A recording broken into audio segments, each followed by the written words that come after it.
تماشای حرکت مناره‌ها جهت شنیدن توضیحات برنامه همراه با تصویر و صور مجازی لطفا تصویرهای داخل ایران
دیر رسید.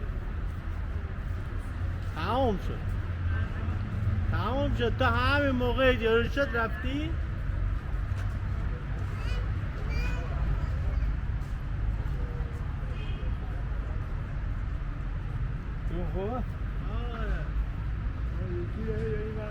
برای مناجبان هستیم بنابر فراز آرامگاه عمو عبدالله محمد بن محمود سقلاطی کارآبادی عارف و صوفی قرن هفتم در گذشت به سال 716 این بنا در زمان حکومت سلطان محمد خداونده با نام مغولی اولجایتو و به جهت نشون دادن شکوه و عظمت این عارف و جلب توجه عموم به سمت ایشان تأسیس شده.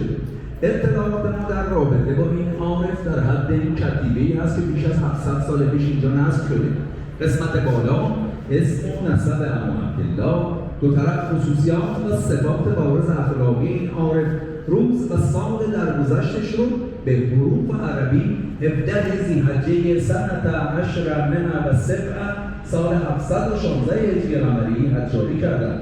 بر روی سنگ مقبره هر سه طرف به خط خوش سوز سوره یاسین حجاری شده. در چهار گوشه مقبره گفته میشه نمانی هست از کلاهخودهای سربازان مغول به مفهوم محافظین مقبره، چون این بنا در زمان حکومت سلطان محمد خداونده با نام مغولی اولجایتو و به جهت نشون دادن شکوه و عظمت این عارف و جلب توجه عموم به سمت ایشان تأسیس شد. اینجا قبرستان قدیمی روستایی بوده به نام کارلادان یا با علما اصفهانی یا محله کالادون. اینجا که ایستادی محبته بیرون تا محدوده وسیعی زیر این سنگ فرشا تمام قبر هست. پس بنابراین این بنا یک بنای یاقوت هست، یک بنای آرامگاهی است که بر فراز مقبره صوفی قرن هفتم عمو عبدالله کارلادانی تأسیس شد. هر یک ساعت تا یک بار متصدی مربوطه حرکت مناره ها از درب کناری وارد پشت بام بنا میشه. حدود 15 سالی هست که پشت بام بازدید نداره، چون گنجایش جمعیت زیاد رو نداره، ممکنه باعث تخریب بشه. حرکت ها رو محدود کردن برای که بر عمر این بنا افزوده بشه. تا این لحظه 728 سال از ساخت این بنا میگذره بدون هیچ مشکل. چون پشت بام بازدید نداره، از طریق تور مجازی داخل بنا رو با هم ببینید، راز و رمز این حرکات تصاویر خدمتتون توضیح کنید. لطفاً به تصاویر دقت بفرمایید. مسیر پله ها هست، 34 پله باشی به نسبتاً زیاد، مسیری باریک، ماهوپیچ و نفسگیر هست تا روی پشت بام. اینجا